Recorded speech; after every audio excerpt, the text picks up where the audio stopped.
Stage پر رونق افروز علماء کرام، پیر طریقت، رہبر راہ شریعت فاصل افریقہ حضرت علامہ مولانا شفیع بابو صاحب قبلہ اور پیر طریقت حضرت سید اقبال بابو قادری صاحب قبلہ، مولانا جعفر ہاشمی صاحب قبلہ اور پونا کے دیگر علماء کرام، سادات کرام، السلام علیکم ورحمۃ اللہ وبرکاتہ۔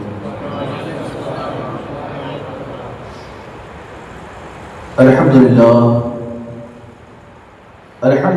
وکفى والسلام علی عباده الذین اصطفى، اما بعد فاعوذ باللہ من الشیطان الرجیم، بسم اللہ الرحمن الرحیم۔ لقد من اللہ علی المؤمنین اذ بعث فیہم رسولا من انفسہم، صدق اللہ العلی العظیم وبلغنا رسولہ النبی الامین الکریم ونحن علی ذلک لمن الشاہدین والشاکرین والحمد للہ رب العالمین۔ کچھ زمانوں سے قبل آئی ہم آپ مل کر انتہائی احترام و عقیدت کے ساتھ اپنے اور ساری کائنات کی مرکز عقیدت گنبد خضرا میں آرام فرمانے والے آقا ارواحنا فدا جناب محمد رسول اللہ صلی اللہ علیہ وسلم کی بارگاہ میں قسمنا ہوں، جھوم جھوم کا درود پاک کا حدیث کا باز بلند پڑھیں اللہم صلی علی سیدنا مولانا محمد وعلی الجد والکرم وعلی الکرام اجمعین وسلم، صلاۃ و سلام علیک یا رسول اللہ صلی اللہ علیہ وسلم۔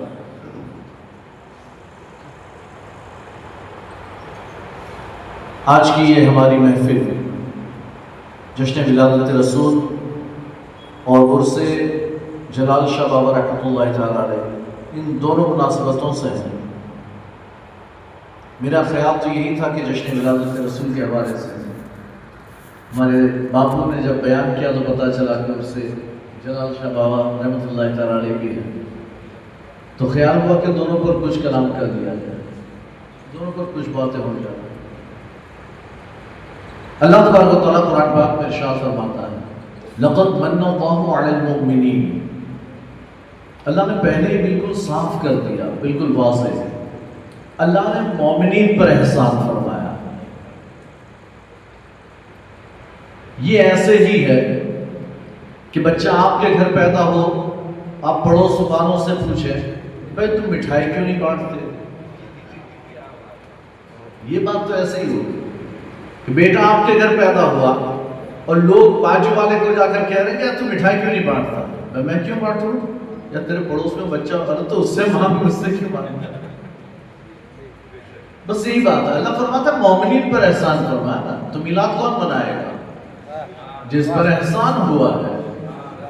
میلاد وہ منائے جس پر احسان ہو، اور جس پر احسان نہیں اس کو منانے کی ضرورت بھی نہیں ہے۔ اللہ فرماتا ہے لقد من اللہ علی المؤمنین، تحقیق کے یقیناً بے شک اللہ نے مومنوں پر احسان فرمایا۔ اور آپ پورا قرآن دیکھیں، یہاں بھی ہیں اور دیگر آیتوں میں بھی دیکھیں، اللہ ہر جگہ یہی بات ارشاد فرماتا ہے کہ میں نے اپنا محبوب بھیجا، ہم نے آپ کو بھیجا، یا تو ارسلناک ہے یا یہاں اذ بعث فیہم رسولا، بعث ہو چاہے ارسال ہو، ہر جگہ بھیجنے کی بات ہے۔ اب بھیجا کسے جاتا ہے؟ جو پہلے سے کہیں موجود ہو تو پھر اسے بھیجا جائے، پہلے کہیں موجود ہو تو پھر بھیجا جائے۔ تو اللہ نے کہیں بھیجا یعنی ارسال کا لفظ ارشاد فرمایا اِنَّا أَرْسَلْنَاكَ، کہیں اذ بعث فیہم رسولا، تو کہیں قد جاءکم مِنَ اللَّهِ، تحقیق کہ اللہ کی جانب سے آیا۔ وہ کہیں تھا وہاں سے آیا، اللہ نے بھیجا، تو کہاں سے؟ اللہ نے خود ہی ایڈریس بھی دے دیا، قد جاءکم من اللہ نور، یہ نور اللہ کی جانب سے آیا ہے، اللہ کی جانب سے آیا۔ تو یہ نور جب اللہ کی جانب سے آیا، کائنات نے خوشیاں منائی ہے، ساری کائنات نے خوشیاں منائی، صرف ایک انسان تھے، ایک جنات تھے جنہیں نہیں پتا تھا۔ انسان اور جنات یہ دو مخلوقات ایسی جنہیں پتا نہیں، انسانوں میں کچھ تھے جنہیں پتا تھا لیکن ساروں کو نہیں پتا، ساروں کو نہیں پتا۔ کچھ لوگوں کو پتا کہ بھئی آج کی رات حضور پیدا ہو گئے ہیں، لیکن خوشی منانے والے انسان اور جناتوں کے سوا ساری مخلوقات، چاہے وہ فرشتے ہوں، عالم ملائکہ ہو، عالم جمادات ہو، عالم نباتات ہو، وہ ساری مخلوقات، کائنات میں اتنی مخلوقات ہیں جتنی ہم نے ابھی تک شمار بھی نہیں کی، ابھی ہم نے تلاش بھی نہیں کی. سائنس ابھی تلاش کر رہی ہے کہ کہاں کہاں پر زندگی موجود ہے، کہاں کہاں پر مخلوقات ہیں، اور وہ صرف ابھی سوچ رہے ہیں. ابھی تو صرف وہ ابھی سوچ رہے ہیں، امیجن کر رہے ہیں، یعنی کہ ہو سکتا ہے ایسی مخلوق ہو سکتا ہے ویسی. نام دے دیا ایلین، کہ ہو سکتا ہے ایلین کا مطلب کسی اور گرہ کی کوئی مخلوق ہم نے دیکھی نہیں، لیکن ایک تصور کہ ہوگی. اللہ نے اتنی ساری مخلوقات پیدا فرمائی ہے، وہ ساری کی ساری خوش، آسمانوں زمین کے فرشتے خوش، حوریں خوش، جنتوں کو سجا دیا گیا. یہاں تک کہ اللہ تبارک و تعالیٰ نے، ہم یہاں روشنیوں کا انتظام کرتے تو کمکمے لگاتے چھوٹے چھوٹے سے. ہم نے اپنے گھروں کو سجایا، اپنے محلوں کو سجایا. اللہ نے چھوٹے چھوٹے کمکمے نہیں، اللہ نے پوری روئے زمین کو ستاروں سے سجا دیا، ستاروں سے سجا دیا. اور وہ خاص اس شب میں، ستارے تو پہلے ہی سے آسمان پر موجود، یعنی نور کی جب ولادت ہوئی تو نور مصطفیٰ کے صدقے اللہ نے چاند بھی بنایا، سورج بھی بنایا، ستارے بھی بنایا. یہ سب کچھ نور مصطفیٰ کے صدقے. لیکن جس وقت اللہ کے رسول صلی اللہ علیہ وسلم اس خاکدان گیتی پر جلوہ افروز ہوئے، آمنہ کی گود میں آئے، اللہ نے آسمان کے ستاروں کو کمکموں کی طرح زمین کے قریب کر دیا، زمین کے قریب کر دیا. یہاں تک کہ حضرت الرحمن کی والدہ حضرت شفا کہتی ہے، میں آسمان کے ستاروں کو دیکھ رہی تھی، وہ اتنے قریب ہوئے، مجھے ڈر لگنے لگا کہیں کہ ہم پر گر نہ جائے. اتنے قریب ہو گئے کہ مجھے ڈر لگنے لگا کہیں کہ ہم پر گر نہ جائیں. تو اللہ کے رسول صلی اللہ علیہ وسلم کی ولادت پر اللہ نے ستاروں کے ذریعے سے روشنی فرمائی ہے، ستاروں کے ذریعے سے روئے زمین کو سجا دیا. حضرت جبریل امین علیہ الصلوۃ والتسلیم کو اللہ نے جھنڈے لے کر بھیجا. آپ نے سنا ہوگا کہ ایک جھنڈا خانہ کعبہ کی چھت پر گاڑا گیا، ایک مشرق میں اور ایک مغرب میں، اور یہ تین جھنڈے گھاڑ کر گویا کہ سرکار کی ولادت پر یہ اعلان کر دیا کہ اب خانہ کعبہ پر بھی اور مشرق و مغرب یعنی ساری دنیا پر میرے محبوب کی حکومت کا پرچم لہرائے گا. یہ ولادت کے ساتھ اعلان کر دیا گیا. اور پھر اللہ کے رسول ارشاد فرماتے ہیں، اعطیت مفاتیح خزائن الارض، مجھے زمین کے خزانوں کی کنجیاں عطا کر دی گئی. حضرت عائشہ سے فرماتے ہیں، عائشہ اگر میں چاہوں تو میرے ساتھ دو پہاڑ سونے کے بن کر چلے، میں چاہوں تو دو پہاڑ سونے کے بن کر چلیں، لیکن اللہ کے رسول نے فقر و فاقہ کو پسند فرمایا. آپ مجبور نہیں تھے بڑے با اختیار، جسے جو چاہا عطا کیا، جس نے جو مانگا وہ عطا کیا. اور کیسا کیسا عطا کیا. ایک صحابی آگے بارگاہ رسالت میں جنگ احد میں آنکھ میں تیر لگا، حضرت قتادہ رضی اللہ تعالیٰ عنہ، آنکھ میں تیر لگا، آنکھ کا ڈھیلا نکل کر رخسار پر لٹکنے لگا، یعنی پورا اندر کی آنکھ کا ڈھیلا لٹک گیا اور رخسار پر کان پر لٹک رہا، اور وہ ہل رہی آنکھ ایسے یہاں لٹکتے ہل رہی ہے ایسے ایسے. تو آپ دوڑتے ہوئے حضور کی بارگاہ میں پہنچے، یا رسول اللہ میری آنکھ نکل کر لٹک گئی، آپ اس کو درست کر دیں. تو سرکار کو کیا کہنا چاہیے؟ جا ڈاکٹر کے پاس، جا حکیم کے پاس جا، میرے پاس کیوں آیا؟ میں کوئی ڈاکٹر تو ہوں نہیں کہ تیری آنکھ کا علاج کروں، آپریشن کر کے پھر لگا دوں. یہ میرا کام نہیں. میرا کام تو صرف مسئلے بتانا ہے، میرا کام تو صرف دین کی اور شریعت کی بات بتانا، دوسرا مت پوچھ. نہیں، حضور نے فرمایا کہ ٹھیک ہے ایک کام کر، اگر تو صبر کرے، اگر تو چاہے تو میں تیری آنکھ دوبارہ جیسی تھی ویسی ہی کر دوں. اگر تو صبر کرے، آنکھ کو جانے دے، ایک آنکھ رہنے دے، تو اس کے بدلے تجھے جنت مل جائے. یا تو آنکھ لے لے یا جنت لے لے. تو حضرت قتادہ تھے بڑے ہوشیار. آپ نے ایک عذر پیش کیا، عرض کرتے یا رسول اللہ آپ تو جانتے ہیں میں اپنی بیوی سے کتنی محبت کرتا ہوں، مجھے اپنی بیوی سے کتنی محبت. اب یہ ایک آنکھ کے بغیر کانا ہو کر جاؤں گا تو وہ کانا کہہ کر مجھے نکال دے گی. وہ مجھ سے نفرت کرے گی، وہ مجھ سے محبت نہ کرے گی، میں اس کے بغیر رہ نہیں سکتا، مجھے اس سے بڑی محبت ہے، تو یا رسول اللہ آنکھ تو واپس کر دیجئے، جنت کے لیے دعا کر دیجئے، آنکھ واپس لوٹ آئیے، جنت کے لیے دعا کیجئے۔ کہتے سرکار نے وہ ڈھیلا لیا، لعاب دہن لگا کر رکھ دیا، کہتے پہلے سے بھی زیادہ خوبصورت ہو گئی، وہ پہلے سے بھی زیادہ خوبصورت ہو گئی، اور پھر سرکار نے آپ کے لیے جنت کی دعا بھی فرما دی ہے۔ تو بس مانگنے، یعنی بندے نے مانگا، جو مانگا سرکار نے عطا کیا۔ ایک صحابی کے پیر کی ہڈی ٹوٹ گئی، لنگڑاتے ہوئے اللہ کے رسول نے کام سے بھیجا تھا ایک یہودی کو قتل کرنے، اور اس یہودی کو قتل تو کر دیا لیکن سیڑھیاں واپس اترتے ہوئے گر گئے تو پیر کی ہڈی ٹوٹ گئی، پنڈلی کی ہڈی ٹوٹی، تو یہ لنگڑاتے ہوئے رسول اللہ کی بارگاہ میں حاضر ہوئے، سارا حال بیان کیا، سرکار خوش ہو گئے، بڑا اچھا کام کیا، دشمن کو ٹھکانے لگا دیا، بڑا اچھا کام کیا۔ اچھا ایسے تو دشمن بہت تھے نا، دشمن بہت تھے، لیکن اسے قتل کرنے کا سرکار نے حکم دیا، کون ہے جو جا کر قتل کرے، جا کر قتل کرو، تو سرکار نے حکم دیا، کیوں؟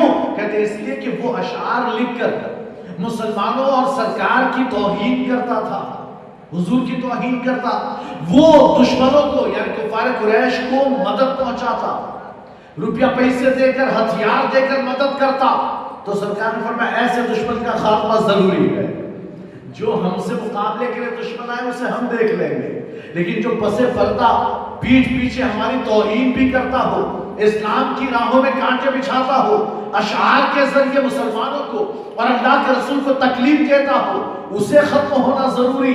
توہین رسول اس نے کی، سرکار نے کہا کون قتل کرے گا؟ حضرت عبداللہ ابن مسلمہ گئے، شہید کر دیا، اسے قتل کر دیا، واپس لوٹے، پیر ٹوٹ گیا، لنگڑاتے ہوئے آئے، عبداللہ ابن مسلمہ عرض کرتے یا رسول اللہ میں نے اسے قتل کر دیا، سرکار خوش ہو گئے، تو پھر عرض کرتے یا رسول اللہ واپس ہو رہا تھا تو پیر گر گیا، پیر کی ہڈی ٹوٹ گئی، سرکار نے فرمایا لمبا کر، انہوں نے لمبا کر دیا، سرکار نے لعاب دہن لگایا، ایسے کیا، ہاتھ پھیرا جیسے کبھی ہڈی ٹوٹی نہ ہو، ایسے پیر ہو گیا جیسے کبھی ہڈی ٹوٹی ہی نہ ہو، تو پتا چلا اللہ کے رسول جسے جو چاہے عطا کر دے، اللہ نے انہیں مالک و مختار بنایا، جسے جو چاہے وہ عطا کر دے۔ ایک صحابی رسول آگے بارگاہ حساس پہ، رسول اللہ میں تو ہلاک ہو گیا، برباد ہو گیا، اب کیا ہوا کہ رسول اللہ برباد ہو گیا، میں ہوا کیا؟ رسول اللہ رمضان میں روزہ رکھا تھا، روزہ توڑ دیا، بیوی سے صحبت ہو گئی، روزہ ٹوٹ گیا، سرکار نے فرمایا کفارہ ادا کرنا پڑے گا، ایک غلام آزاد کرو۔ رسول اللہ اتنی طاقت تو نہیں ہے، میں کہاں سے لاؤں غلام، میرے پاس کچھ نہیں۔ سرکار کا ٹھیک ہے، تو پھر اگر غلام نہیں آزاد کر سکتا، ٹھیک 60 روزے رکھ، لگاتار 1 2 3 4 5 6 لگاتار 60 روزے، بیچ میں ایک بھی چھوٹے گا گنتی پھر سے 1 سے شروع ہوگی، یہ روزے کا کفارہ۔ جو جان بوجھ کر روزہ توڑ دے اس کا یہ کفارہ ہے۔ آج بھی ہمارے لیے بھی یہ حکم ہے، غلام تو سسٹم رہا نہیں، تو اب ہمارے لیے ڈائریکٹ جو کفارہ وہ کیا ہے؟ روزہ توڑنے پر، چھوڑنے پر نہیں، روزہ توڑنے پر کفارہ یہ کہ 60 لگاتار روزے رکھو۔ تو کہتے کہ 60 روزے رکھ لے، کہتے یا رسول اللہ ایک ہی تو نہیں رکھا گیا، یہی ٹوٹ گیا، یہ 1 مہینہ 30 دن کے روزے رکھ لیں تو وہی نہیں رکھ پایا، اسی میں غلطی ہو گئی، یہ 60 لگاتار رکھ لیں میرا کیا ہوگا، میں تو نہیں رکھ سکتا، میں تو کمزور بندہ، میں نہیں رکھ سکتا۔ سرکار نے کہا ٹھیک ہے، 60 مسکینوں کو کھانا کھلا، 60 بھوکوں کو، غریبوں کو کھانا کھلاتے۔ بس کہتے یا رسول اللہ میرے پاس تو اتنا مال بھی نہیں کہ میں 60 غریبوں کو کھانا کھلا سکوں۔ سرکار کا ٹھیک ہے بیٹھ جاؤ، بیٹھ جاؤ، اب انتظام ہونا ہے۔ سرکار نے بٹھا دیا، وہ بیٹھ گئے۔ تھوڑی دیر بعد حضور کی بارگاہ میں کھجور کا ٹوکرا آ گیا، اور حضور کی بارگاہ میں ٹوکرا کھجور کہاں ہے؟ سرکار فرمایا کہاں گیا روزہ توڑنے والا؟ کہتے ہیں یا رسول اللہ میں ہوں۔ کہا یہ ٹوکرا اٹھا مدینے کے غریبوں میں بانٹ دے۔ اب یہ اتنی کھجور نہیں کہ 60 مسکین پیٹ بھر کر کھانا کھا لے، یہی پاور کم نہیں ہے کہ سرکار فرماتے اتنی کھجوریں غریبوں میں بانٹ دے تیرا کفارہ ادا ہو جائے گا، یہی کم نہیں تھا۔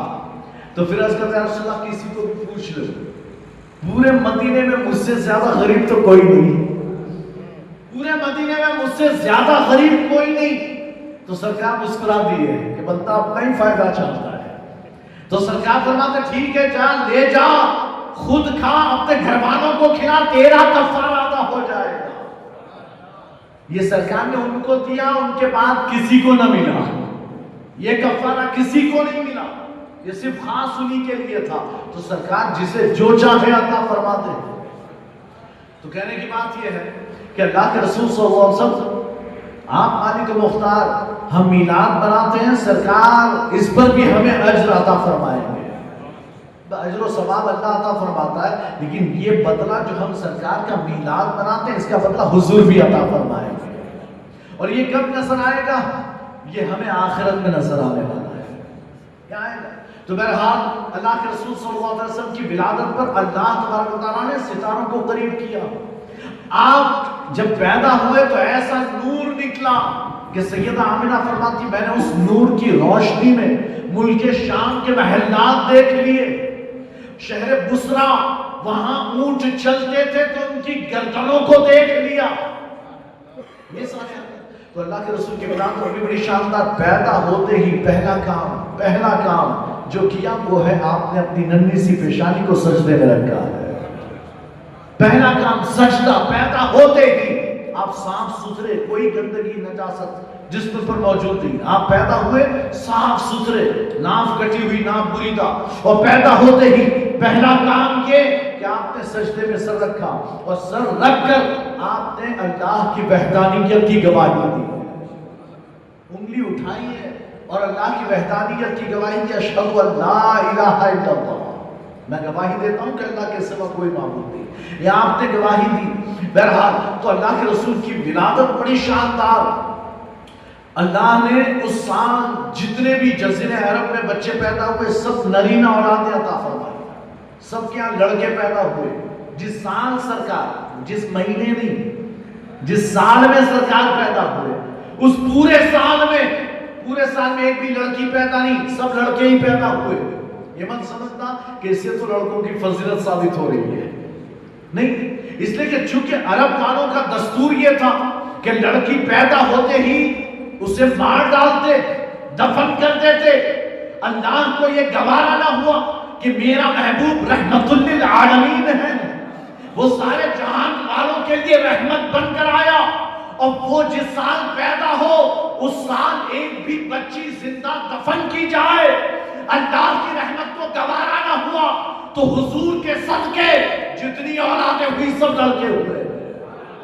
یہ اللہ نے برکتیں عطا فرمائی ہے۔ سیدہ حلیمہ سعدیہ سے پوچھو انہوں نے کتنی برکتیں دیکھی، جب وہ آئی ہیں تو جب آ رہی تھی ان کے سینے میں دودھ موجود نہیں، ان کا ایک بیٹا دودھ پیتا بچہ گود میں ہے، لیکن وہ پوری رات رو رو کر سب کو پریشان کرتا ہے، اس لیے کہ بھوکا ہے، اور ماں کے سینے میں دودھ موجود نہیں ہے کہ اسے پلا کر خاموش کیا جا سکے، پرسکون کیا جا سکے۔ ایسے عالم میں سارا قافلہ پریشان ہے ان کے رونے سے، پوری رات میاں بیوی دونوں جاگتے ہوئے گزارتے ہیں۔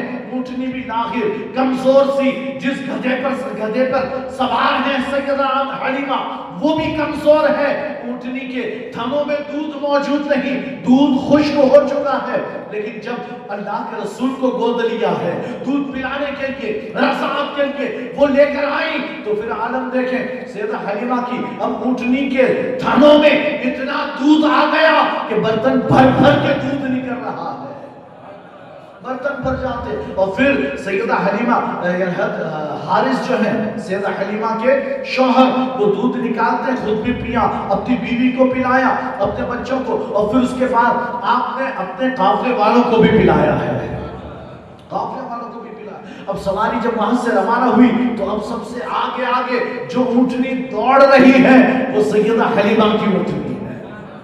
آ رہے تو حال یہ تھا کہ قافلے والیاں مڑ مڑ کر دیکھتی تھی، حلیمہ او بھائی چل جلدی کر، کتنا پیچھے، کتنی پیچھے۔ اب جب واپس لوٹتے ہیں سرکار کی برکت یہ ہے کہ اب پیچھے سے آواز لگا دیا، حلیمہ تھوڑا رک جا، اے حلیمہ رک جا، ہمیں بھی ساتھ لیتی چل۔ اب اونٹنی اتنی تیز رفتار ہو گئی، یہ سرکار کی ولادت کی برکت تھی، اللہ کے رسول کی برکت۔ اور ایک برکت جو سب سے پہلی برکت جو ایک غیر مسلم نے دیکھی وہ تھا ابو لہب، سرکار کا چچا۔ بڑی مشہور حدیث آپ نے سنی ہوگی کہ سرکار کا چچا ابو لہب جس کی برائی میں قرآن پاک میں پوری سورت نازل ہوئی، سورہ رحم. لیکن جب سرکار پیدا ہوئے، ابو لہب کی باندھی سویبہ، ہم انہیں صوفیہ کہتے ہیں لیکن ہے سویبہ، تو سویبہ وہیں پر سرکار کی ولادت کے وقت سیدہ آمینہ کے پاس موجود، اور جیسے ہی ولادت ہوئی دوڑتی گئی اپنے آقا کو خوشخبری دینے کہ آپ کے یہاں بھتیجا سیدہ آمینہ کا بیٹا پیدا ہوا، آپ کے بھائی عبداللہ کے یہاں ولادت ہوئی، آپ کا بھتیجا پیدا ہوا. کہ جب لہب اتنا خوش ہوا اور اس نے خوشی میں کہا سویبہ جا تو آزاد. بعد میں حضرت عباس نے خواب دیکھا، اور خواب میں دیکھا، حدیث مبارکہ میں آتا ہے حضرت عباس نے خواب دیکھا تو حضرت عباس نے کہا ابو لہب کیا حال ہے؟ کہتے جب سے تم سے جدا ہوا ہوں تب سے بڑا برا حال ہے، بڑے سخت عذاب میں ہوں، لیکن ہاں اتنا ہے کہ ہر پیر کو میرا عذاب کم کر دیا جاتا ہے، ہر پیر کو عذاب کم کیا جاتا ہے. اور یہ شہادت کی انگلی کہ جس سے میں نے سویبہ کو آزاد کیا تھا اس سے مجھے سیراب کیا جاتا ہے، اس سے پانی نکلتا ہے، میں اسے چوستا ہوں تو عذاب میں کمی ہو جاتی ہے. یہ ہے جشن ولادت. یہ ولادت کی خوشی منانے کی برکت جو ایک غیر مسلم کو، ایک کافر کو حاصل ہوئی تو سوچے مومن منائے گا تو کتنی حاصل ہوگی. حضرت شاہ عبد الرحیم جو شاہ ولی اللہ محدث دہلوی کے والد ہیں، شاہ عبد الرحیم ہر سال بڑے تست و احتشام کے ساتھ میلاد مناتے، بڑی عالیشان محفل ہوتی، لوگوں کو کھانا کھلایا جاتا. لیکن ایک سال یہ ہوا کہ تھوڑا سا تنگ دستی تھی، کچھ تھا نہیں پاس، کچھ سکے تھے، سوچا کہ لاؤ عالیشان محفل نہ صحیح، تھوڑے سے چنے، بھنے ہوئے چنے خرید کر لے آئے اور چنے لا کر ایک کٹورے میں سامنے رکھے، خود ہی میلاد پڑھا. اب اس سال محفل نہیں کی کہ محفل تو پھر کھلانا پڑے گا، ہر سال کھلاتا ہوں تو پھر کچھ ہے نہیں، تو اکیلی محفل پڑھی، صلاۃ و سلام پڑھا، اور پھر وہ چنے بچوں میں تقسیم کر دیے.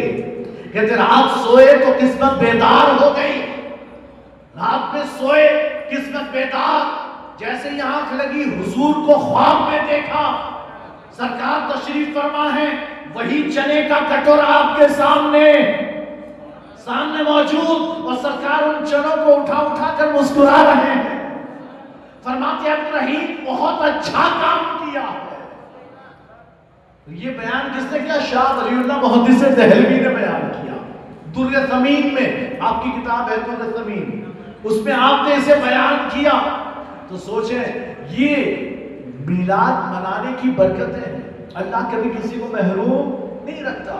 اب ہم یہ سارے میلاد مناتے ہیں، لوگوں کو اعتراض ہوتا ہے یہ کہاں سے لے آئے؟ ایک تو بھائی اعتراض کا جواب دے دیا لیکن شعر کے ذریعے کہ 2 عیدیں تھی، تیسری کہاں سے لائے؟ ابے تجھے تو کہنا تھا 3 عیدیں تھی، چوتھی کہاں سے لائے؟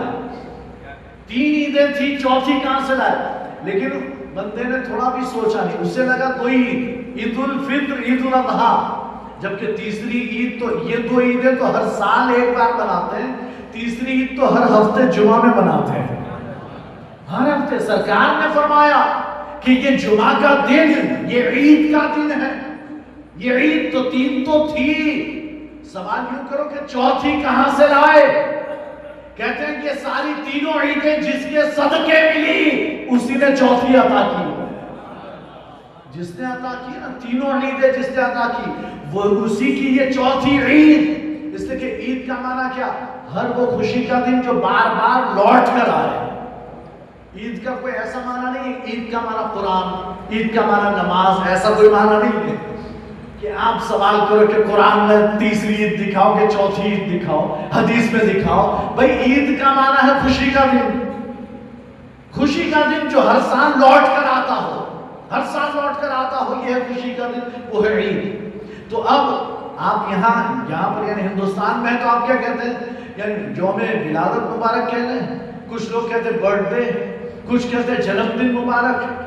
وہ ہر سال وش کرتے ہیں. آپ لوگ کرتے کہ نہیں آپس میں ایک دوسرے کو برتھ ڈے وش کرتے ہیں؟ Happy birthday to you, happy birthday to you. یہ کیوں کہہ رہے ہیں؟ ہر سال تو یہ برتھ ڈے یہ کیا ہے؟ بھائی بندہ ہر سال وہ خوشی منا رہا ہے کہ میں اس سال پیدا ہوا تھا، اس سال میں پیدا ہوا تھا. کچھ علماء کہتے ہیں غم کر 1 سال تیری زندگی کا کم ہو گیا. غم کر کہ تیری زندگی کا 1 سال کم ہو گیا. تجھے افسوس ہونا چاہیے کہ میں نے اپنی زندگی میں اب تک کیا کیا. لیکن میں تو کہتا ہوں غم بھی کرنا چاہیے، خوشی بھی منانی چاہیے، دونوں ایک ساتھ کریں۔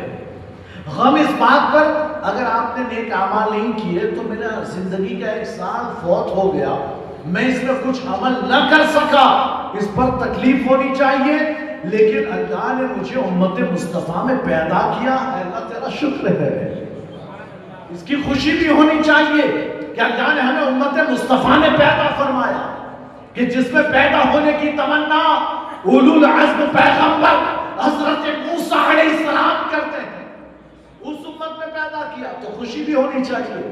تو ہر سال ہم مناتے ہیں، یہ جو برتھ ڈے منایا ہم نے ہر سال، تو خوشی کا دن، ایسے ہی جب یہ خوشی کا دن آتا ہے ہم برتھ ڈے کے نام سے مناتے ہیں۔ اب آپ عرب والوں سے پوچھ لیں کہ ہم نے برتھ ڈے کہا، جنم دن کہا، جو بھی کہا، عرب والوں سے پوچھیں کہ بھئی تم کیا کہو گے، تو وہ کہیں گے کہ بھئی ہم تو عید میلاد کہیں گے، وہاں تو ہر بچے کی عید میلاد ہوتی ہے، وہاں یہ نہیں کہ صرف حضور کے لیے ہو تو عید میلاد نہیں، وہاں تو ہر بچے کی عید میلاد۔ اور پھر اب یہ عید کا معنی اگر عام طور پر ہم سمجھ لیں نا کہ یہ کوئی عید عبادت نہیں ہے، عید عبادت نہیں، عید کا معنی ہے خوشی جو بار بار لوٹ کر آتی ہو، تو پھر جشن ولادت رسول ہر سال لوٹ کر بار بار آتا ہے، اور جب بھی یہ دن آتا ہے ہم خوشیاں مناتے ہیں۔ دوسری بات یہ کہ یہ تو مستحب کام ہے، ہم نے تو تم سے کہا ہی نہیں کہ فرض ہے چھوڑنا مت، یہ واجب ہے چھوڑنا مت، ہم نے نہیں کہا، مستحب ہے، ہم مناتے ہیں، جس کو منانا ہو منائے، جس کو نہیں منانا نہ منائے، مرضی کی بات۔ ہم اسے جو نہیں مناتا نا، آپ میں سے کتنے ایسے ہوں گے جنہوں نے گھروں میں لائٹنگ نہیں کی، تو کوئی ٹوکنے آئے تو نے گھر میں لائٹنگ کیوں نہیں کی، آیا کوئی نہیں آیا۔ ہم یہ نہیں کہتے کہ منانا فرض و واجب ہے، مستحب ہے، مناؤ تو اچھی بات ہے، ثواب ملے گا، نہیں مناؤ کوئی فرق نہیں پڑتا، کوئی فرق۔ ہاں لیکن ہم تو وہ کہتے ہیں نا کہ نثار تیری چہل پہل پر ہزاروں عیدیں ربیع الاول، نثار تیری چہل پہل پر ہزاروں عیدیں ربیع الاول، سوائے ابلیس کے جہاں میں سبھی تو خوشیاں منا رہے ہیں، سبھی تو خوشیاں منا رہے ہیں، ابلیس کے سوا سب خوشی مناتے ہیں۔ پر یہ واقعہ ہوا کب؟ جب حضور کی ولادت ہوئی، حضور کی ولادت ہوئی، جب حضور پیدا ہوئے تو ابلیس رویا، ہے نا؟ اس کے یعنی حدیث میں آتا ہے کہ شیطان ابلیس جو ہے وہ 4 مرتبہ رویا۔ سب سے پہلے جب اسے مردود قرار دیا گیا، اللہ نے رجیم کیا، مردود چل گیا، بارگاہ سے ہٹا دیا، تب وہ رویا چیخے مار مار کر۔ دوسری بار جب اسے آسمانوں سے زمین پر اتارا گیا تو رویا، تیسری بار جب سرکار پیدا ہوئے تو رویا، اور چوتھی بار رویا کب؟ سر پیٹ کر چلا کر جب سورہ فاتحہ نازل ہوئی ہے، جب سورہ فاتحہ نازل ہوئی۔ تو اب جب وہ آخر کی پہلے والی 2 میں تو ان کا پتہ نہیں یہ روتے کہ نہیں روتے، لیکن آخر والے 2 میں یہ بہت روتے ہیں، آخر والے 2 جب حضور پیدا ہوئے ہم سب خوشیاں مناتے ہیں، کچھ لوگ رو رہے ہوتے ہیں کہ یہ میلاد کیوں مناتے ہیں، کیوں مناتے ہیں، اور چوتھی والی میں بھی روتے ہیں، جیسے ہم الفاتحہ، حرام میں تو نہیں کھاؤں گا، میں نے فاتحہ پڑھ دیا اس پر، میں تو نہیں کھاؤں گا اس پر فاتحہ، ابھی تو کوئی جنتر منتر تنتر نہیں تھا، وہ سورہ فاتحہ اللہ کا کلام تھا، یہ سمجھ کہ اس پر قرآن پڑھا کتنی برکت ہو گئی ہے، برکتیں کتنی زیادہ ہو گئی، تو برکت والا کہنا میں فاتحہ پڑھا، میں تو نہیں کہوں، ارے تو فاتحہ میں ہم نے کیا کوئی جنتر منتر کیے تھے، کوئی تنتر پڑھے تھے؟ نہیں، ہم نے قرآن کی صورتیں پڑھی تھی تاکہ بابرکت ہو جائے، ہم نے ثواب بھیجا تھا اپنے اہل ایمان مرحوموں کو، تو عیسیٰ نے ثواب کیا تھا اور تو کچھ نہیں کیا۔ بہرحال کہنے کی بات یہ ہے کہ یہ ہم نے عید میلاد منائی ہے، ہم مناتے ہیں، تو ہم کیا کرتے ہیں؟ ہم اللہ کے رسول کا ذکر کرتے ہیں، اللہ اور رسول کا ذکر ہوتا ہے، نہ تو مناقب ہوتے ہیں، یہ سارا کام۔ علامہ فضل رحمان گنج مراد آبادی رحمۃ اللہ تعالی بزرگوں میں سے ہے، علامہ فضل رحمان گنج مراد آبادی رحمۃ اللہ علیہ ہر سال عید میلاد بڑے اہتمام کے ساتھ مناتے ہیں، ہر سال۔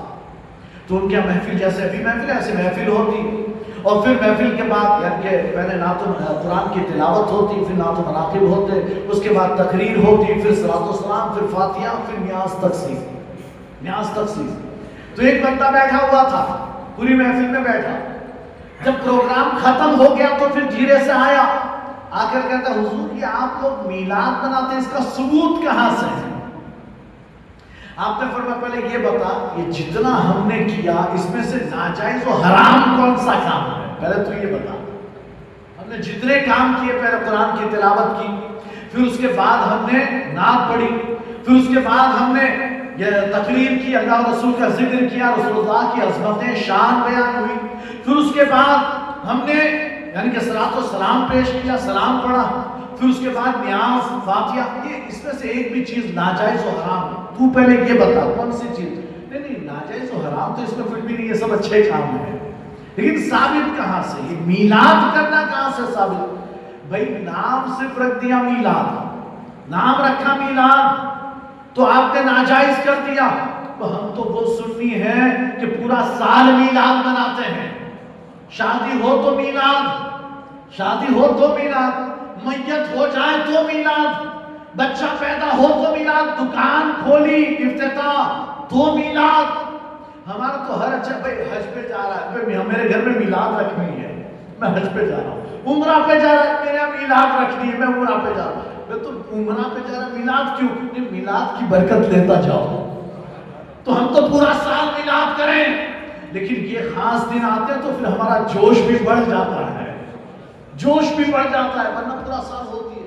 تو ہم نے میلاد میں سارے کام، علامہ فضل الرحمان گنج مرادآبادی فرماتے ہیں اس میں سے کون سا کام ناجائز ہو رہا ہے؟ کہتے کوئی کام ایسا نہیں جو ناجائز ہو رہا ہے. بھائی قرآن کی تلاوت وہ تو مطلوب ہے، اللہ رسول کی چاہت ہے کہ تم کرو قرآن کی تلاوت. اور جب قرآن کی تلاوت یہ اچھا کام ہے. نعت پڑھنا، کہتے نعت پڑھنا حضرت حسان کی سنت، نعت پڑھنا عبداللہ ابن رواحہ کی سنت، نعت پڑھنا حضرت عباس کی سنت، یہ ان کی سنتیں ہیں. تو نعت پڑھنا صحابہ کی سنت، اور نعت سننا حضور کی سنت، نعت سننا حضور کی سنت. تو کہتے ہیں یہ بھی اچھا کام ہے. تقریر خود حضور نے اپنے اوصاف بیان کیے ہیں، صحابہ نے اوصاف بیان کیے، اللہ نے قرآن میں اپنے محبوب کے اوصاف بیان کیے، توریت و انجیل میں اوصاف بیان کیے. ان اوصاف کو ہم بیان کریں، یہی میلاد، یہی میلاد. کہتے یہ بیان کرنا، کہتے یہ بھی جائز. ہم نے میلاد کے نام پر کیا تو ناجائز ہو گیا، کہ سیرت کے نام پر کریں تو جائز ہو جائے. سیرت کے نام پر جائز اور میلاد کے نام پر ناجائز، کام ایک ہی ہے، سیم، بالکل کوئی فرق نہیں، کوئی فرق نہیں. پھر اس کے بعد ہم نے کیا کیا؟ صلاۃ و سلام.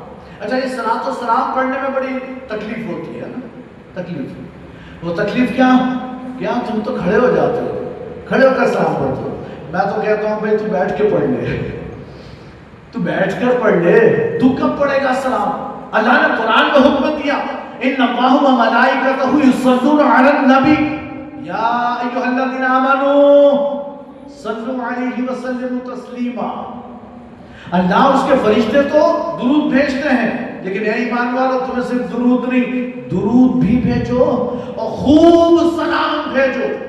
درود میں صرف صلوا علیہ، ان پر درود بھیجو، وسلموا تسلیما، تاکید کے ساتھ، اور وہ بھی مفعول مطلق، خوب سلام بھیجو. تم تو ایک بھی نہیں بھیجتے، ایک بھی نہیں بھیجتے. میں بھیج پر درود پڑھنے کی باری آتی تو کہتے درود ابراہیم سب سے بیسٹ. یقیناً درود ابراہیم سب سے افضل درود، کہ حضور نے بھی یہی درود پڑھا تو افضل درود.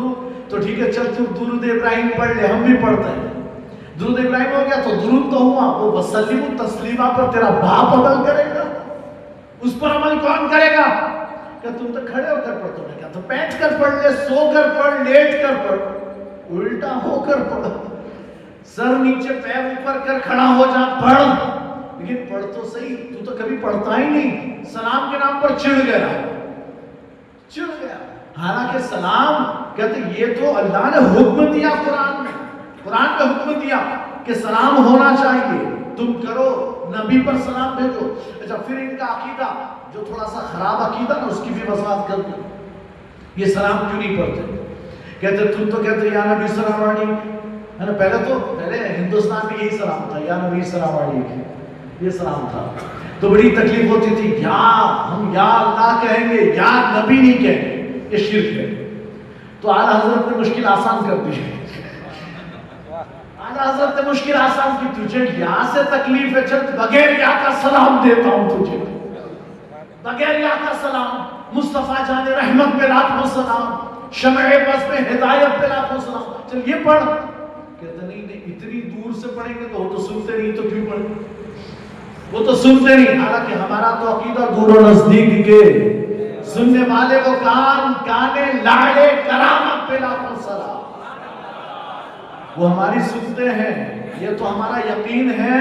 اور یہ عقیدہ ہم نے خود سے بنا لیا نا. ہم ایک دن بیٹھے تھے اور ہم نے کہا نہیں ہم نے یہ مانتے ہیں تو ہم نے مان لیا. ایسا نہیں، ہم نے تو صحابہ سے سیکھا ہے، ہم نے تو صحابہ ہی سے سیکھا.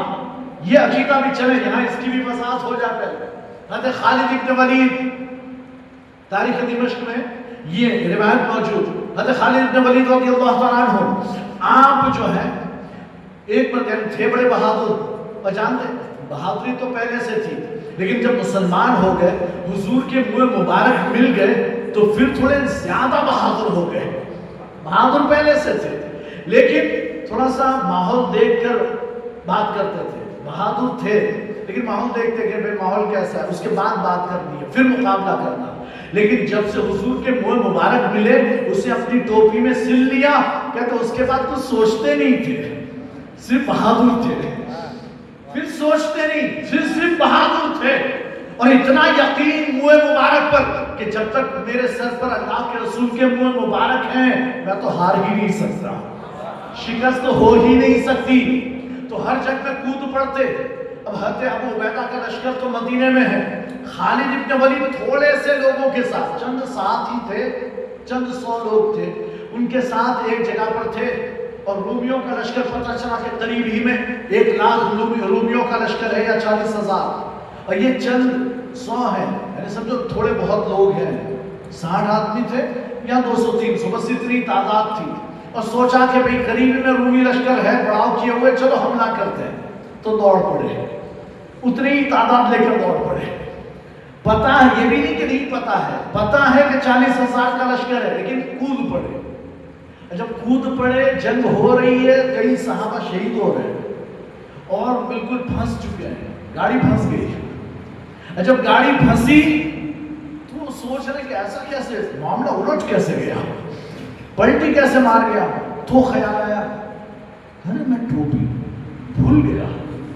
کوئی اور ٹوپی امامہ پہن کر آگے، وہ ٹوپی جس میں منہ مبارک وہ تو بھول گئے. کہتے ارے یار یہ غضب ہو گیا. تو اب جب شام ہوئی، جنگ بند ہوئی، کئی صحابہ شہید ہو گئے. اب ان کے ساتھی سے بات ہو رہی ہے. ان کے ساتھی کہتے ہیں خالد کیا خیال؟ حضرت خالد کہتے ہیں کل کا آخری دن، اور کیا خیال ہے، کل کا آخری دن. کل جب جنگ شروع ہوگی، ہم تھوڑے سے بچے ہیں، کل جب جنگ شروع ہوگی تو ہمارا آخری دن، کل ہم قتل کیے جائیں گے. کل شہادت کا دن ہے، کل شہادت کا دن. اور صحابہ جو تھے نا، مومن جتنے بھی تھے، شہادت سے ڈرتے نہیں تھے. ہاں وہ تو آگے بڑھ کر شہادت کو سینے سے لگاتے تھے، شہادت کی دعائیں کرتے تھے. کہتے کل شہادت کا دن ہے، دوسرا کیا خیر ہے، چل دیکھیں گے. کہتے ادھر یہ تو بے فکر کہ اب کل شہید ہونا ہے، تو چلو بھائی نماز پڑھ لیں، تھوڑی آخری رات عبادتوں میں گزار لیں. ادھر اللہ کے رسول اپنے قبر انور میں آرام فرما ہے، وہیں قبر انور سے سارا حال جانتے ہیں، سب کچھ جانتے ہیں. کہتے حضرت ابو عبیدہ مدینے میں سوئے ہیں. سرکار ابو عبیدہ ابن جراح کے خواب میں آئے، آ کر فرماتے ابو عبیدہ جلدی پہنچو خالد کی مدد کے لیے، ان کا لشکر پھنس گیا ہے، جلدی پہنچو. کہتے خواب آیا، آدھی رات ہی کو حضرت ابو عبیدہ کی آنکھ کھلی، اٹھے اور اپنے منادی کو بلایا. بلا کر کہتے جلدی اعلان کرو مدینے میں سارے لشکر تیار ہو جائے، ابھی کے ابھی ہم روانہ ہوں گے. یعنی کہ صبح جنگ شروع ہو تو اس سے پہلے ہم کو پہنچنا ہے، ہمیں پہنچنا ہے. سارا لشکر تیار ہوا. ادھر اعلان ہو رہا تھا، آپ کی بیوی نے بھی سنا، خالد ابن ولید کی بیوی نے سنا، اعلان ہو رہا ہے کہ جلدی پہنچو، خالد ابن ولید پھنس گئے ہیں نرغے میں دشمنوں کے، تو جلدی مدد کے لیے پہنچو. تو ان کی بیوی کو بھی یقین نہیں. دیکھیں خالد ابن ولید جیسا یقین ان کی بیوی کا بھی، انہیں بھی یقین نہیں کہ خالد پھنس گئے، کیسا اعلان ہو رہا ہے. ادھر ادھر دیکھا، خالد بن ولید کی ٹوپی نظر آئی. اب تو یقین آ گیا کہ پھر پھنس گئے. اب یقین آیا کہ پھنس گئے. اور کیوں پھنسے؟ وجہ کی جان گئی کہ ٹوپی بھول گئے اس لیے پھنسے.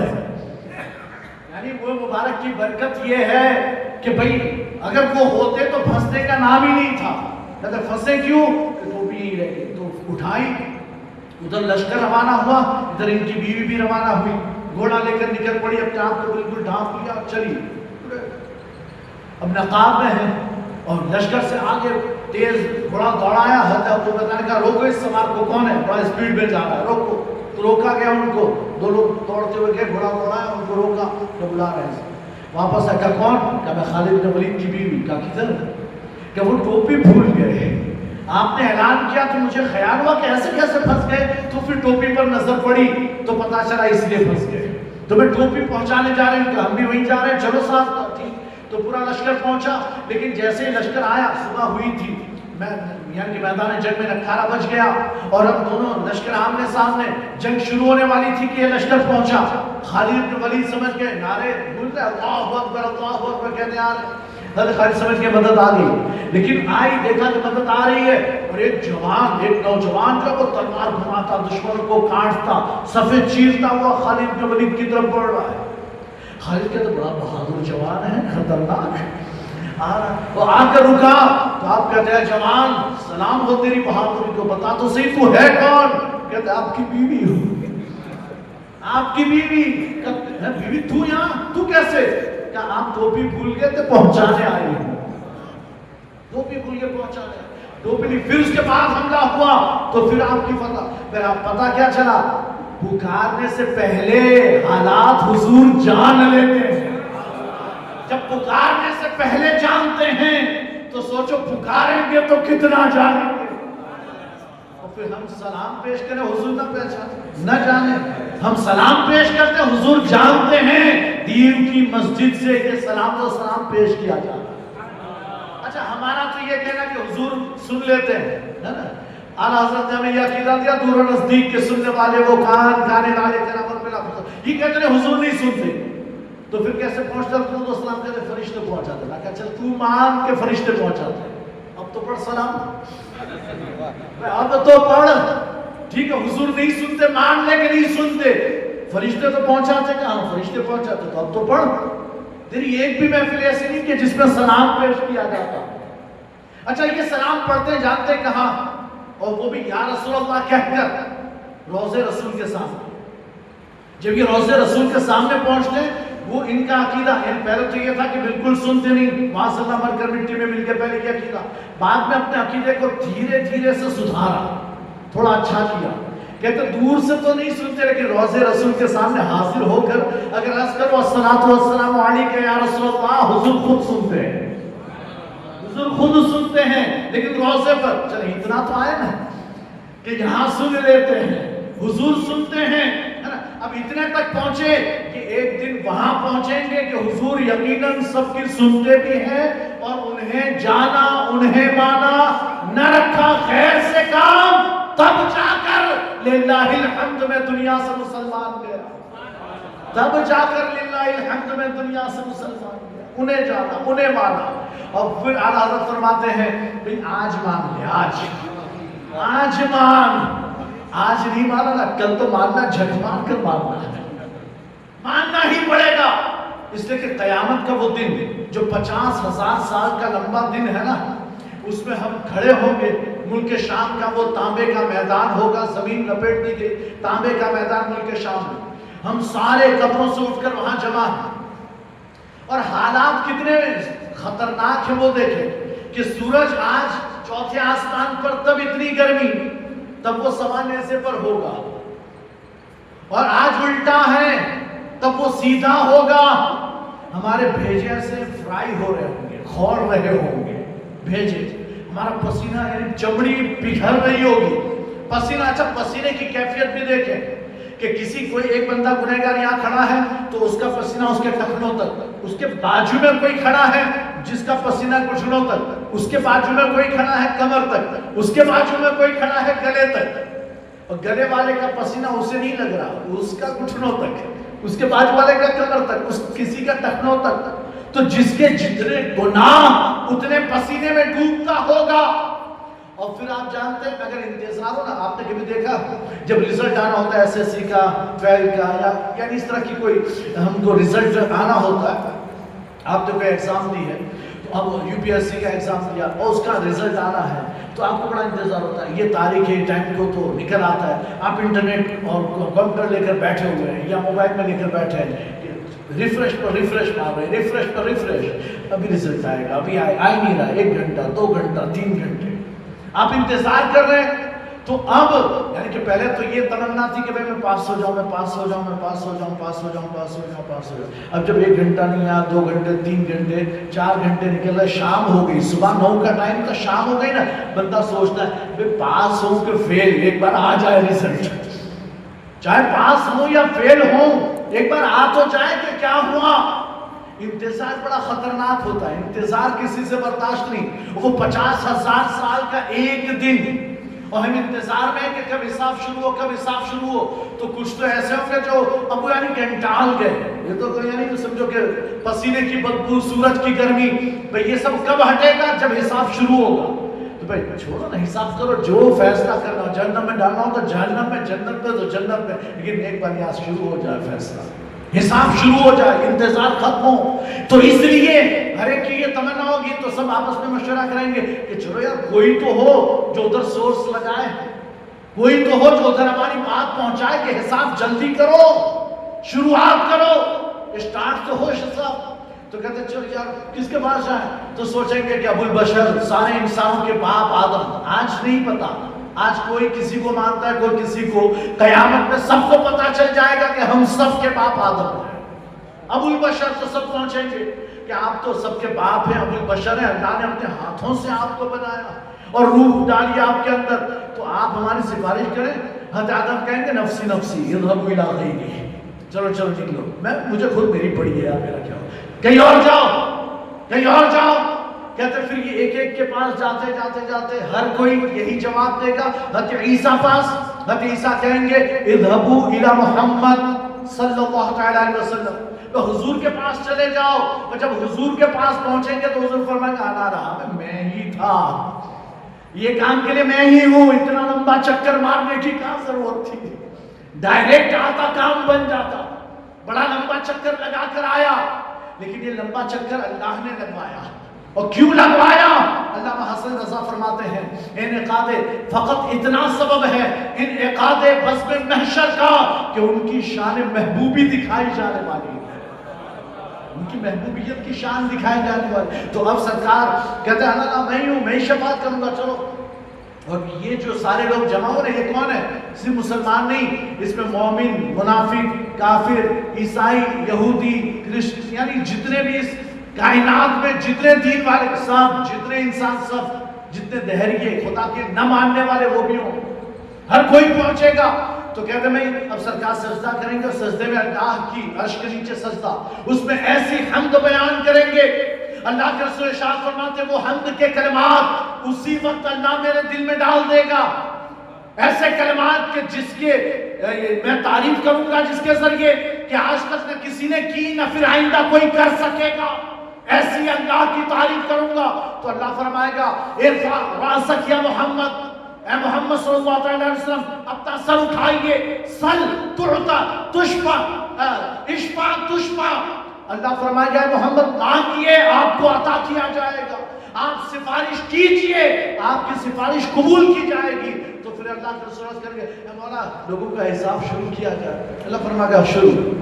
یہ ہے شفاعت کبریٰ جو سب کو حاصل ہے، سب کو، کوئی باقی نہیں، سب کو حاصل۔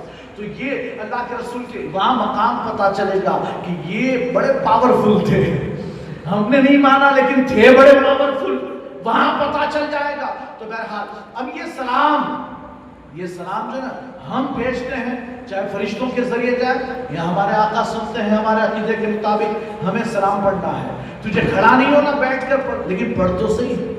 ہم کھڑے ہو کر پڑھتے کیوں؟ حضور کے سلام کا ادب کرتے ہوئے، حضور کے سلام کا ادب کرتے ہوئے کہ ہم یہ تصور لے کر پڑھتے ہیں کہ آقا نہیں ہے، تو ہم یعنی اگر ہوتے تو سامنے کھڑے ہو کر سلام کرتے، اور نہیں ہے تو بھی تصور کھڑے ہو کر کرو، ہو سکتا ہے آقا سامنے ہی کھڑے ہو، نظر نہ آتے، ہو سکتا ہے سامنے کھڑے ہوں ہمیں نظر نہ آتے ہوں، اس تصور کے ساتھ ہم کھڑے ہو کر پڑھتے ہیں۔ لیکن اللہ نے وسلم تسلیمہ فرمایا نا، خوب سلام پڑھو، تو فرمایا کہ بیٹھ کے پڑھو، سو کر پڑھو، کھڑے ہو کر پڑھو. اللہ نے کچھ نہیں فرمایا پڑھو، چاہے بیٹھ کر پڑھو. ابھی تم بیٹھے بیٹھے شروع کر دو مصطفیٰ جان رحمت، تو کیا فرق پڑتا ہے؟ آپ سو جاؤ، بستر میں جاؤ، تو بستر میں سوئے سے آپ پڑھتے پڑھتے سو جاؤ، یا نبی سلام علیکہ، یا رسول سلام علیکہ، کیا فرق پڑتا ہے؟ سلام کے لیے کھڑا ہونا فرض واجب نہیں. ہاں یہ تو ہمارا ادب، ہماری محبت ہے کہ ہم کھڑے ہو جاتے ہیں، یہ تو ہماری محبت کی بات. بہرحال، اور یہ سلام اللہ نے قرآن میں بھی بیان کیا. اب یہاں ہے نا بات آ جائے، اللہ نے قرآن میں بیان کیا کیا کہتے ہیں کہ اللہ قرآن میں فرماتا ہے 2 سلام اللہ نے بیان فرمائے. ہمارے لیے تو تیسرا ہم پر چھوڑ دیا کہ میں قرآن میں 2 کا سلام بیان کرتا ہوں، تیسرا تم خود سمجھ لینا، تیسرا تم خود سمجھنا. اور وہ تیسرا کیا؟ اللہ تعالیٰ فرماتا ہے والسلام، یہ حضرت عیسیٰ کے بارے میں کہتا ہے اللہ تعالیٰ کہ حضرت عیسیٰ نے فرمایا والسلام علیہ یوم ولدت ویوم اموت ویوم ابعث حیا. حضرت عیسیٰ کہتے ہیں کہ جس دن میں پیدا ہوا مجھ پر سلام ہے، جس دن میں پیدا ہوا مجھ پر سلام، جس دن میں وفات پا جاؤں اس دن مجھ پر سلام، اور جس دن دوبارہ قیامت میں اٹھایا جاؤں اس دن بھی مجھ پر سلام. پتا کیا چلا کہ جب پیدائش ہو تو سلام، وفات ہو تو سلام، قیامت میں اٹھائے جائے تو پھر سلام ہو جائے، پھر سلام ہوگا. اور حضرت یحییٰ کے بارے میں فرمایا، حضرت یحییٰ ابن زکریا علیہ السلام، حضرت یحییٰ کے بارے میں اللہ فرماتا ہے والسلام علیہ. یہاں حضرت عیسیٰ نے خود اپنے آپ پر سلام کیا، جس دن میں پیدا ہوں مجھ پر سلام، جس دن میں وفات پاؤں مجھ پر سلام، اور جس دن اٹھایا جاؤں مجھ پر سلام. اور اللہ نے سلام بھیجا حضرت یحییٰ پر کہ سلام علیہ یوم ولد، سلام ہو یحییٰ پر جس دن وہ پیدا ہوا، جس دن وہ پیدا ہوا. ہمیں تو ثبوت مل گیا، جس دن یحییٰ پیدا ہو اللہ سلام بھیجے، جس دن عیسیٰ پیدا ہو حضرت عیسیٰ خود اپنے آپ پر سلام بھیجے، جس دن مصطفیٰ پیدا ہو امت مصطفیٰ سلام بھیجے، امت مصطفیٰ سلام بھیجے. اور پھر یہ جو اولیاء اللہ ہیں ان کے مزارات پر حاضر ہو کر بھی ہم سلام پڑھتے ہیں. کیوں؟ اس لیے کہ اور ان کا عرس کب مناتے ہیں؟ وفات کے دن، وفات کے دن عرس مناتے. کیوں؟ کہتے ہیں اس لیے کہ وفات کا دن بھی کوئی معمولی دن نہیں ہے، ہمارے لیے نقصان کا دن کہ اللہ کا ولی ہم سے رخصت ہو گیا، ہمیں چھوڑ کر چلا گیا. لیکن اس ولی کے لیے تو خوشی کا دن، اس ولی کے لیے تو خوشی کا دن کہ اللہ کی بارگاہ میں حاضری کا دن، اللہ سے ملاقات کا دن. اور اسی لیے حضرت بلال جب وفات ہو رہی تھی آپ کی بیوی نے کہا واہ حزنا، ہائے افسوس، ہائے غم. جا رہے ہیں تو کہتے ہیں بیوی ایسا مت بول، واہ فرحہ، یا کتنی خوشی کی بات ہے. کس بات کی خوشی؟ اے بیوی سن، آج ہی کا تو وہ دن ہے کہ جس دن میں اپنے آقا سے ملاقات کروں گا، اپنے ساتھیوں ابو بکر و عمر سے ملاقات ہوگی. آج کے دن کہتے ہیں یہ تو خوشی کا دن ہے. تو یہ خوشی کا دن ان لوگوں کے لیے خوشی کا دن ہوتا ہے، اس لیے ہم عرس مناتے ہیں. اور عرس منائیں، یہ تو وہ اللہ کے بندے ہیں، ان پر اللہ اپنی رحمت نازل فرماتا ہے. اور جب ان پر رحمت نازل ہو رہی ہو، ہم وہیں پر اگر موجود ہو، کچھ چیزیں ہمیں بھی حاصل ہو جائیں، کچھ چیزیں ہمیں بھی حاصل. ہم گنہگار تھے لیکن وہاں اگر ہم نے وہاں مانگا، ہو سکتا ہے اللہ ان کے صدقے ہماری دعاؤں کو قبول فرما دے، ہماری دعاؤں کو قبول فرما لے. اس لیے کہ اللہ کا ولی جہاں آرام کرتا ہے وہاں اللہ کی رحمتوں کا نزول ہوتا ہے، جہاں اللہ کے ولیوں کا ذکر ہو وہاں اللہ کی رحمتوں کا نزول. تو پھر مزار پر بھی رحمتیں، ذکر کی محفل میں بھی رحمتیں. اور ہم ان کے مزار پر حاضر ہو کر جب ہم دعا کرتے ہیں، دینے والی ذات اللہ کی، اللہ دے گا. لیکن کچھ وہ ہیں جو کہتے ہیں تو ڈائریکٹ اللہ سے مانگیں گے، ڈائریکٹ مانگیں گے. ٹھیک ہے تو ڈائریکٹ مانگ لے. ہم وہ ہیں جو وسیلے سے مانگتے ہیں، ہم وسیلے سے مانگتے ہیں. اور کیوں؟ کہتے ہیں یہ بھی ہم نے کسی اور سے نہیں، ہم نے تو صحابہ سے سیکھا ہے، ہم نے تو قرآن سے سیکھا، صحابہ سے سیکھا. قرآن نے کیا سکھایا؟ قرآن نے سکھایا کہ جس کی صحبت حاصل ہو جاتی نسبت، تو اس کی نسبت سے بندہ بڑا ہو جاتا ہے. ایک کتا تھا اصحاب کہف کا، نام تھا قطمیر. بس آخری باتیں عرض کر رہا ہوں، نام تھا قطمیر. اور وہ اصحاب کہف غار میں آرام کر رہے ہیں، سو رہے ہیں. تو یہ باہر ایسے بازو لمبے کر کے کتا کیسے بیٹھتا ہے؟ آگے کے پیر ایسے لمبے کر کے ایسے بیٹھا. قرآن نے اس کے اس انداز کو بھی بیان کیا. باسط ذراعی ہے، اپنے بازو پھیلائے ہوئے غار کے باہر بیٹھا ہے. اور پھر فرمایا حدیث میں کہ یہ کتا قطمیر انسانی شکل میں جنت میں جائے گا. تو صالحین کی صحبت سے کتا جنت میں جا سکتا ہے، تو اگر مومن صالحین کی صحبت میں رہیں تو اللہ انہیں بھی اعلیٰ مقام عطا فرما دے گا. اس لیے ہم صالحین کا، سادات کا دامن پکڑتے ہیں کہ ان کے سب سے ہماری بھی قسمت چمک اٹھے، ہے نا. اسی طرح سے اللہ تبارک و تعالیٰ نے قرآن پاک میں حضرت زکریا کا ذکر کیا کہ حضرت زکریا نے محراب مریم میں دعا کی. محراب مریم میں دعا کی، مسجد میں بھی کر سکتے تھے، لیکن حضرت مریم کے وسیلے سے محراب مریم میں دعا کی، اللہ نے اولاد عطا فرما دی، بڑھاپے میں اولاد عطا کی. تو ہمیں پتا چلا کہ نسبت کے ذریعے سے اگر مزار پر حاضر ہو کر ہم دعا کریں، اللہ ہماری دعا زیادہ قبول فرماتا ہے. اللہ ہمیں اولیاء کا اور اپنے رسول، اپنے محبوب کا وفادار رکھے، ہماری نسلوں کو بھی وفادار رکھے. اللہ تبارک و تعالی ہم سب کو میلاد کا بھی اور اولیاء اللہ کا بھی صدقہ عطا فرمائے. وآخر دعوانا الحمدللہ رب العالمین. السلام علیکم. السلام علیکم.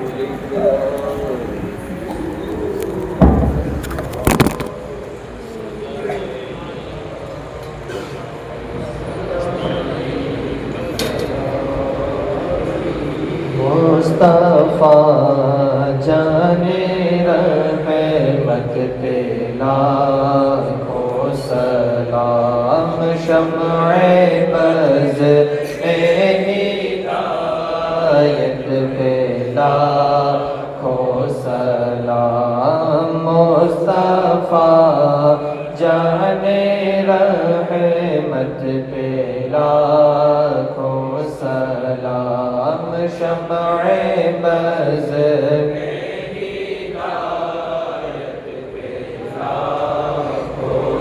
شہر یار ارم تاج دار حرم، نوبہار شفاعت پہ لاکھوں سلام. عرش تا فرش ہے جس کے زیر نگی، اس کی قاہر ریاست پہ لاکھوں سلام. مصطفیٰ جانے رحمت پہ لاکھوں سلام، شمع بز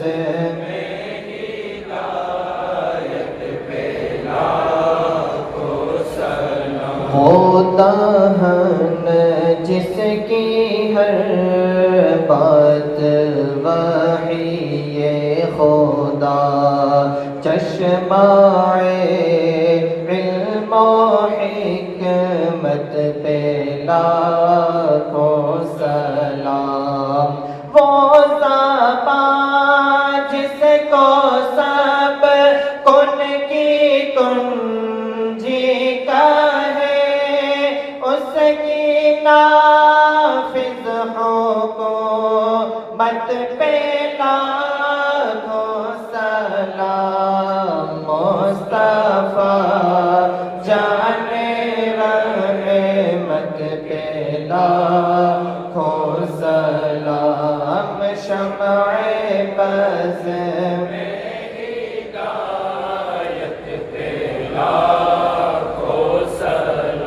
غوث و خواجہ رضا حمید و مصطفیٰ، پنج گنج ولایت پہ لاکھوں سلام. کاش محشر میں جب ان کی آمد ہو اور بھیجے سب ان کی شوکت پہ لاکھوں سلام.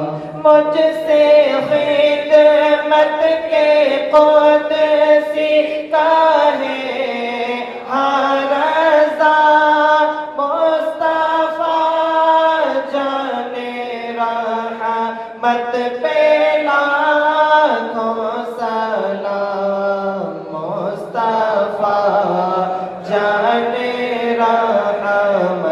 پہ لاکھوں سلام، شمع بز میں ہدایت پہ لاکھوں سلام۔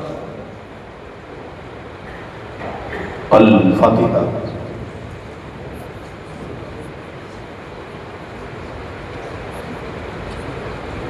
یا الہی رحم فرما مصطفیٰ کے واسطے، یا رسول اللہ کرم کیجیے خدا کے واسطے، مشکلیں حل کر شہید مشکل کشا کے واسطے، کربلائیں رد شہید کربلا کے واسطے، سید سجاد کے صدقے میں ساجد رکھ ہمیں، علم حق دبا کرے علم خدا کے واسطے، قادری کر قادری رکھ قادریوں میں اٹھا، قدر عبدالقادری قدرت نما کے واسطے۔